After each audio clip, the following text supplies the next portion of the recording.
और अब खबरें विस्तार से देखेंगे। वैश्विक महामारी कोरोना वायरस के संक्रमण के कारण दिवंगत पत्रकार के परिवारों को सीएम योगी आदित्यनाथ ने हिंदी पत्रकारिता दिवस पर आर्थिक सहायता दी है। सीएम योगी आदित्यनाथ ने कोरोना वायरस के संक्रमण से दिवंगत पत्रकारों के परिवारों के लिए 10-10 लाख रुपए की आर्थिक सहायता के निर्देश दिए हैं। सीएम योगी के निर्देश के बाद सूचना विभाग दिवंगत पत्रकारों का ब्यौरा जुटाने में लग गया है, जिससे पत्रकार के परिजनों को जल्द से जल्द सहायता प्रदान की जा सके। सीएम योगी आदित्यनाथ के मीडिया सलाहकार सचिव मृत्युंजय कुमार ने मुख्यमंत्री की इस पहल की जानकारी दी। मुख्यमंत्री ने तमाम जनप्रतिनिधियों से सीधे गांव से संवाद स्थापित करने का आह्वान किया है। इसी क्रम में मुख्यमंत्री ने भी रविवार को महोबा सिजहरी गांव में संवाद किया। महोबा अब धीरे धीरे कोरोना मुक्त होने की तरफ अग्रसर है। मुख्यमंत्री योगी आदित्यनाथ ने लोगों से वर्चुअल संवाद किया। मुख्यमंत्री ने कहा, हमें कोरोना की तीसरी लहर के लिए पूरी तरह से तैयार रहना होगा। स्वच्छता, स्वास्थ्य और फॉग फॉर्मूला अपनाना होगा। मास्क और 2 गज की दूरी अभी भी जरूरी है। सीएम इस दौरान आह्वान करते नजर आए कि टीकाकरण हर नागरिक के लिए बेहद जरूरी है।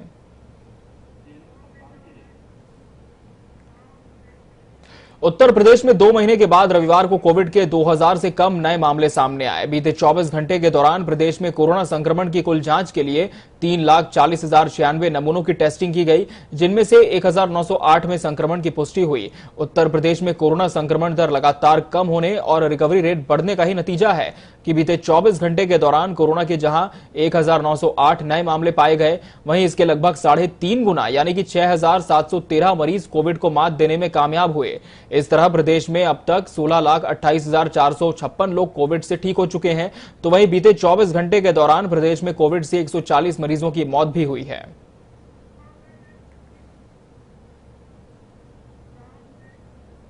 प्रदेश की राजधानी लखनऊ सहित 20 शहर के लोगों को अभी भी कोरोना कर्फ्यू की बंदिशों में रहना होगा। मुख्यमंत्री योगी आदित्यनाथ के नेतृत्व में कोर टीम की गहन बैठक के बाद प्रदेश में फिलहाल उन 20 शहरों में कोरोना कर्फ्यू जारी रखने का फैसला हुआ है, जहां पर 600 से अधिक एक्टिव केस अब भी हैं।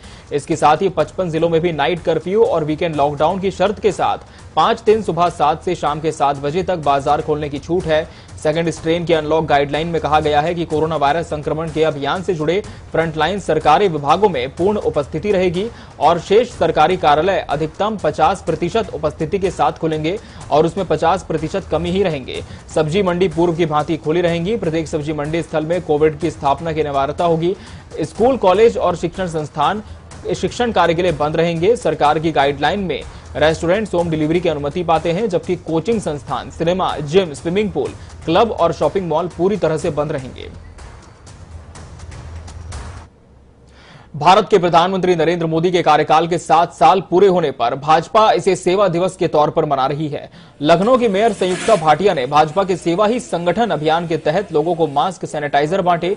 कोविड काल में बंद पड़ी सियासी चर्चाओं और गतिविधियों के बीच भाजपा जनता के बीच सक्रियता और संपर्क की कड़ी जोड़ रही है। इसके लिए पार्टी ने कोविड पीड़ितों की मदद के लिए सेवा ही संगठन अभियान शुरू किया है। पार्टी का यह अभियान कितना जमीनी रहा, इसका आकलन करने के लिए भाजपा के राष्ट्रीय संगठन महामंत्री BL संतोष सोमवार को लखनऊ में होंगे। उनके साथ यूपी प्रभारी राधा मोहन सिंह भी मौजूद रहेंगी।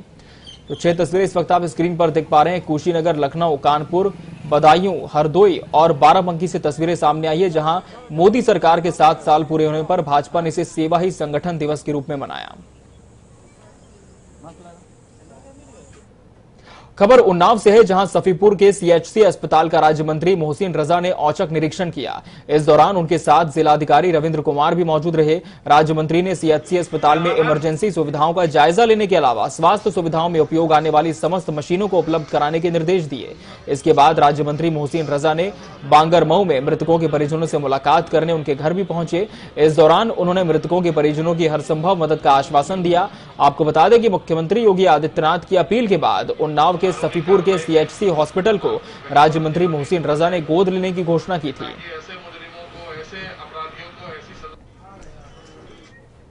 14 सितंबर 2020 से बाराबंकी संप्रेक्षण गृह में लाई गई अमर दुबे की पत्नी खुशी दुबे की तबियत बिगड़ने पर जिला अस्पताल से लखनऊ रेफर कर दिया गया है। खुशी दुबे को खून की उल्टी, सीने में दर्द और कमजोरी की शिकायत के चलते जिला अस्पताल में भर्ती कराया गया था। इस दौरान लखनऊ रेफर करने पर केयर टेकर ने खुशी दुबे को ले जाने से मना कर दिया। आपको बता दें कि 8 जुलाई 2020 को STF ने मुठभेड़ में अमर दुबे को मौत के घाट उतारा गया था।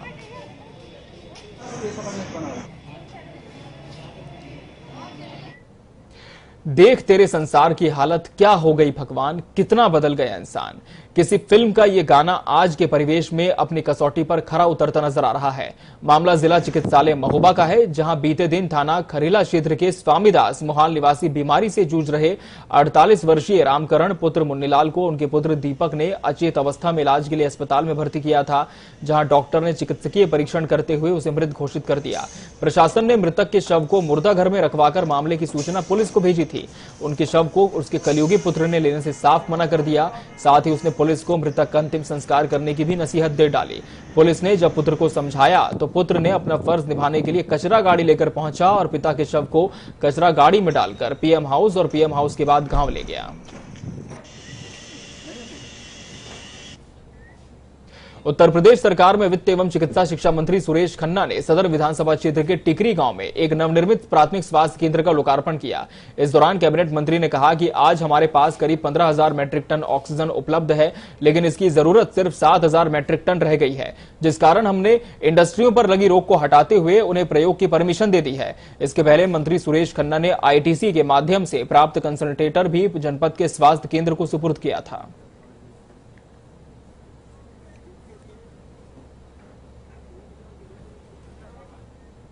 सीएम योगी के आकस्मिक दौरों का असर प्रदेश में अब दिखने लगा है। देवरिया जिले में मुख्यमंत्री के दौरे के बाद अधिकारी आशुतोष निरंजन एक्शन में दिखे। उन्होंने क्रय केंद्रों का औचक निरीक्षण किया। औचक निरीक्षण में गेहूं क्रय केंद्र पर अनियमितता के कारण विपणन शाखा भटनी केंद्र प्रभारी मुकेश शुक्ला को निलंबित कर दिया गया। साथ ही 7 अधिकारियों के वेतन के भुगतान पर पाबंदी लगा दी। निरीक्षण के दौरान जिलाधिकारी ने अधिकारियों को किसानों के गेहूं के पैसे तत्काल उनके खाते में भेजने के कड़े निर्देश दिए। यहाँ पे जो स्थिति निकली है उसके हिसाब से 105 किसानों का गेहूं खरीदा जा चुका है। बोरों की कोई कमी नहीं है, 3,000 से ज़्यादा बोरे यहाँ उपलब्ध हैं और खाद्यान्न की अनलोडिंग भी हो रही है। विगत कई दिनों से लगातार मजिस्ट्रेटों के माध्यम से भी भ्रमण कराए जा रहे हैं, तो उसमें भी ये स्थिति निकल के आ रही है कि स्टोरेज की कुछ समस्या थी, जिसको एफसीआई से कोऑर्डिनेट करके रिजॉल्व करा लिया गया है और पूरा निर्देश दिया गया है कि जितने भी कृषक हैं उन सबका गेहूं है प्राथमिकता पर खरीदा जाए। जान लेती जहरीली शराब। जी हां, अलीगढ़ में शुक्रवार को जहरीली देसी शराब से 5 और लोगों की मौत हो गई है। इससे मरने वालों की संख्या बढ़कर अब 51 हो चुकी है, लेकिन जिला प्रशासन 25 लोगों की ही मौत की पुष्टि कर रहा है। हालांकि इन मौतों के अलावा 4 अन्य लोगों की भी संदिग्ध परिस्थितियों में मौत हुई है, जिनका पोस्टमार्टम कराए बिना ही अंतिम संस्कार हो गया। मृतक के परिजनों का दावा है कि जहरीली शराब पीने से ही इन 4 लोगों की मौत हुई है। वहीं सबसे ज्यादा मौतों वाले लोधा क्षेत्र के थाना प्रभारी अभय कुमार शर्मा को एसएसपी ने निलंबित कर दिया है। पूरे प्रकरण की जांच एसपी क्राइम राजेश श्रीवास्तव को सौंपी गई है। इसके अलावा 50,000 के इनामी माफिया ऋषि शर्मा की पत्नी जिला पंचायत सदस्य रेणु शर्मा और भाई कपिल शर्मा को पुलिस ने गिरफ्तार कर लिया है। आपको बता दें कि अलीगढ़ के गांव करसुआ अंडला में जहरीली शराब से शुक्रवार सुबह एक कर हुई मौत की सूचना आनी शुरू हुई, जिसके बाद मौत का यह सिलसिला अभी भी थमने का नाम नहीं ले रहा है।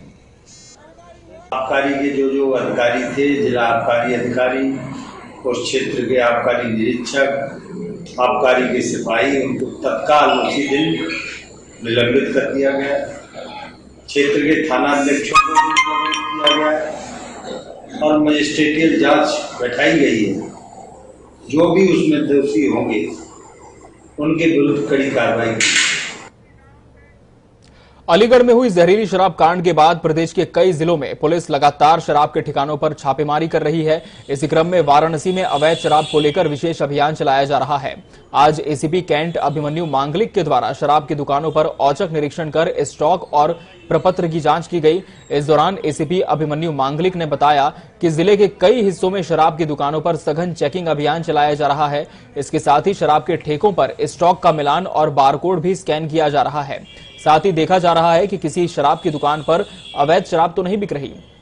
इसी तरह सूबे में अलग अलग जगह पुलिस की कार्रवाई जारी है। 5 तस्वीरें स्क्रीन पर इस वक्त आप देख पा रहे हैं। भदोही, फतेहपुर, बदायूं, वाराणसी और बहराइच से तस्वीरें सामने आई है, जहां शहर शहर मौत का जहरीला घूंट लोग पी रहे हैं, मौत भी हो रही है और इसी क्रम में पुलिस लगातार कार्रवाई करने पहुंच रही है। समाजवादी पार्टी के अध्यक्ष अखिलेश यादव का यह बयान वायरल हो रहा है, जिसमें अखिलेश यादव कह रहे हैं कि भाजपा के लोगों ने जो समाजवादियों को गाली दी है, समाजवादियों ने उनको लाइक किया है और 2022 में समाजवादी पार्टी की सरकार बनने के बाद भाजपा के उन कार्यकर्ताओं को सूद समेत वापस करेंगे जिन्होंने समाजवादियों को गाली दी। या समाजवादियों पे कार्रवाई कर रहे हैं। हमने तो एक ही काम किया है पिछले 2.5 साल 3 साल से।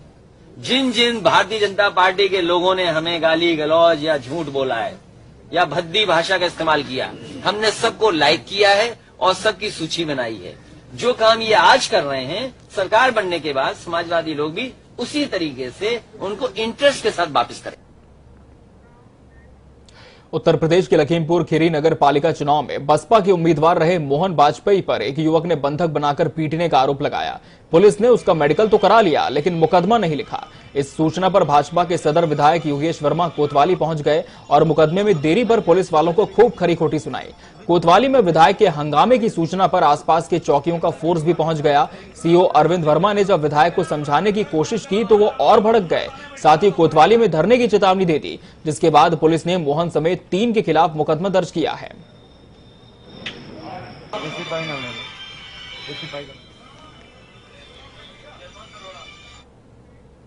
खबर गोरखपुर से है, जहां लूट का मामला सामने आया है। दरअसल शादी के 1 महीने बाद दुल्हन अपने प्रेमी के साथ 15 लाख रुपए के गहने समेत 2 लाख से अधिक नकदी लेकर फरार हो गई और घर के बाहर लगे सीसीटीवी कैमरे में दोनों की तस्वीरें कैद हो गई। जैसे ही परिजनों को पता चला तो फौरन पुलिस को सूचना दी गई और थाने में तहरीर देकर मुकदमा दर्ज करवाया गया। बताया जा रहा है कि 27 अप्रैल को लॉकडाउन के नियमों का पालन करते हुए मनीष ने शादी की थी।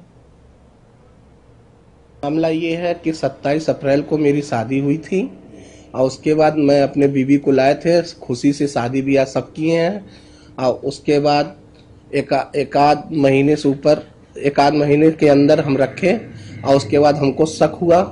वो हमसे मोबाइल से बात कर रही थी, मैं उनका मोबाइल छीन लिया और छीनने के बाद मुझको शक हुआ और 27 तारीख को रात में ये जेवर और गहना लेकर ये 1:30 बजे रात को गायब हो गई। उन्होंने थाने में पत्र दिया था कि मेरी 1 महीने पहले शादी हुई थी, मेरी पत्नी रात में बगैर बताए घर से निकल गई। तो इससे क्या कार्रवाई सर? आप पत्र दिया, उसकी जांच की जा रही है और उचित कार्रवाई की जाएगी इसमें।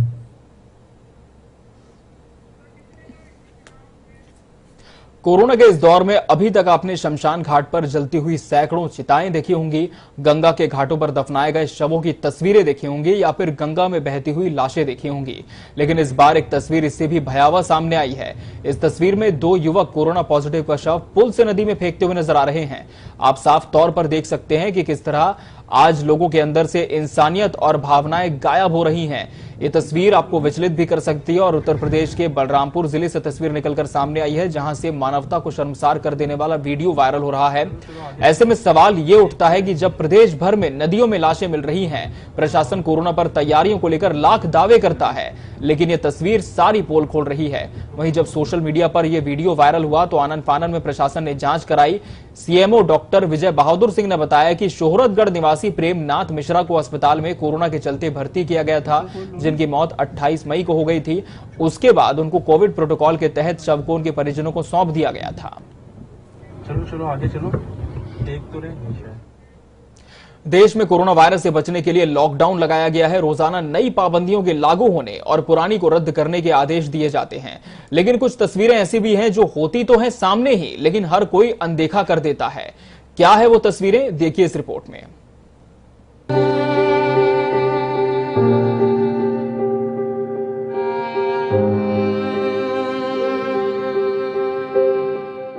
इंसान की सबसे पहली जरूरत है भोजन।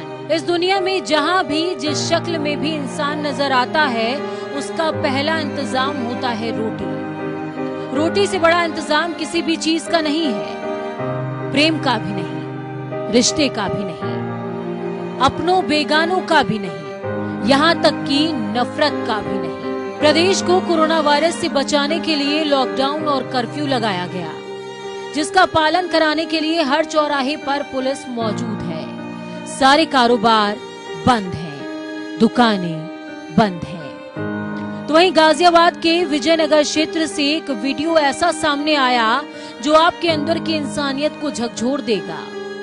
विजयनगर में जहां नगर निगम की ओर से नालों की सफाई व्यवस्था दुरुस्त करने के लिए अभियान चलाया जा रहा है, वहीं दूसरी तरफ कोरोना जैसी महामारी में देश का भविष्य बच्चे अपनी पेट की भूख को मिटाने के लिए कूड़े में रोटी का इंतजाम ढूंढ रहे हैं। ये बच्चे इस कूड़े के अंदर से लोहा, रद्दी, कागज, वायर ढूंढ रहे हैं, जिसको इकट्ठा करने के बाद ये लोहा कागज कबाड़ी को बेच आते हैं, जिससे इनको अपनी पेट की आग बुझाने के लिए चंद रुपए मिल जाते हैं। अब उस चंद रुपयों से इनकी भूख मिटती भी है या नहीं ये तो पता नहीं, लेकिन कूड़े में रोटी के इंतजाम के लिए कबाड़ ढूंढने की कोशिश लगातार जारी रहती है।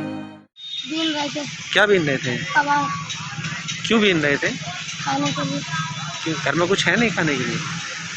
तो क्या क्या मिल जाता है इसमें कूड़े में से? लोहा, तांबा, पीतल सब मिलते हैं। कितने पैसे इकट्ठे हो जाते हैं? 50-100 रुपये का पैसा ले जाते हैं खाने पीने के लिए। कहाँ रहते हो? ये झुग्गी और मैं 4 लाख कूड़ा चुग रहे थे, क्या वजह है कूड़ा चुगने की? घर का खाना मेरे इसलिए चुग रहे थे। तो ये क्या क्या मिल जाता है कूड़े के अंदर? कोई लोहा, प्लास्टिक, 10-20 रुपये। तो उसके बाद क्या करते हो उन पैसों का? घर का खाना ला के खा लेते। जहां एक तरफ सरकार की ओर से राहत कोष के लिए करोड़ों का पैकेज दिया जा रहा है, सांसद और विधायक निधि से कोरोना वायरस की रोकथाम के लिए लाखों रुपए दिए जा रहे हैं, लेकिन इन झुग्गी झोपड़ी में रहने वाले गरीब तबके के लोगों और बच्चों की भूख की अभी तक किसी को सुध तक नहीं है। ये बच्चे रोजाना इसी कूड़े से कबाड़ निकालते हैं, रोजाना कूड़े में रोटी का इंतजाम ढूंढते हैं और रोजाना भूख की शक्ल में खड़ी मौत से जंग लड़ते हैं। जनता टीवी के लिए गाजियाबाद से हैदर अली और डेस्क से विशाल त्रिपाठी की रिपोर्ट।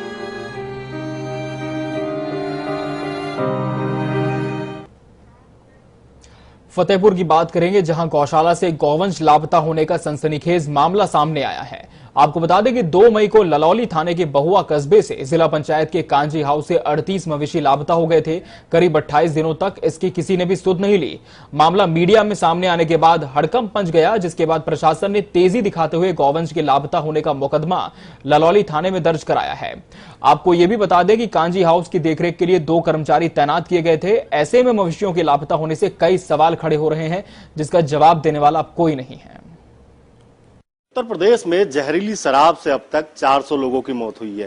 ताजा मामला अलीगढ़ का है, जहां पर जहरीली शराब के चलते 50 लोगों की मौत हुई है। हमारे साथ उत्तर प्रदेश कांग्रेस के अध्यक्ष अजय कुमार लल्लू हैं, जिन्होंने साफ तौर पर आज सरकार पर हमला बोला है। सर, अलीगढ़ का ताजा मामला है, इससे पहले भी कई मामले हुए हैं जहरीली शराब से मौत के, क्या सरकार ने सबक नहीं लिया? देखिए, मैं समझता हूं कि उत्तर प्रदेश के मुख्यमंत्री अभी भी PR और ब्रांडिंग में लगे हुए हैं। कल ही जिस तरह की घटनाओं के बारे में खबर आ रही है कि अलीगढ़ में 50 लोगों से अधिक लोगों का जहरीली शराब पीने से मौत होना, 2017 में 28 लोगों से अधिक लोगों का आजमगढ़ में मौत होना, 2018 में 50 लोगों की मौत कानपुर देहात, बाराबंकी और कानपुर नगर में होना, 2019 में सहारनपुर, मेरठ और कुशीनगर में 64 लोगों का मरना, 2020 में 24 लोगों का मरना प्रयागराज, फिरोजाबाद, मथुरा और लखनऊ में, 2021 में 40 लोगों का मरना बदायूं, प्रयागराज, अयोध्या, प्रतापगढ़, चित्रकूट, बुलंदशहर और महोबा में। क्या दर्शाता है? ये सरकार पूरी तरह नेक्सस चला रही है। 10,000 करोड़ से अधिक समानांतर व्यवसाय चल रहा है। कौन है इसका जिम्मेदार? क्यों नहीं कार्रवाई कर रही है सरकार? किन लोगों के दबाव में है? क्यों संरक्षण दे रही है सरकार? सवाल तो उठता है कार्रवाई का। अध्यक्ष जी, क्या आपको लगता है कि इस जो जहरीली शराब के कारोबारी हैं, किन लोगों के सहारे, किन लोगों के बलबूते उत्तर प्रदेश में काम? स्पष्ट हूं, विधायक, सांसद, तमाम मंत्रियों के संरक्षण में यह पूरा कारोबार अवैध तरीके से फल फूल रहा है। सरकार का संरक्षण प्राप्त है, सरकार को इसका जवाब देना पड़ेगा। ये थे अजय कुमार लल्लू, जिनका साफ तौर पर कहना है कि सीटिंग जज से अलीगढ़ मामले की जांच कराई जाए, और उनके बड़े आरोप ये भी है कि उत्तर प्रदेश के विधायक से लेकर मंत्री इस जहरीली शराब के कारोबार में लिप्त हैं और इसकी जांच होनी चाहिए। वीडियो जर्नलिस्ट आशीष के साथ संजीव कपासिया, जनता टीवी, लखनऊ। इसके साथ इस बुलेटिन में फिलहाल इतना ही। दीजिए इजाजत, नमस्कार।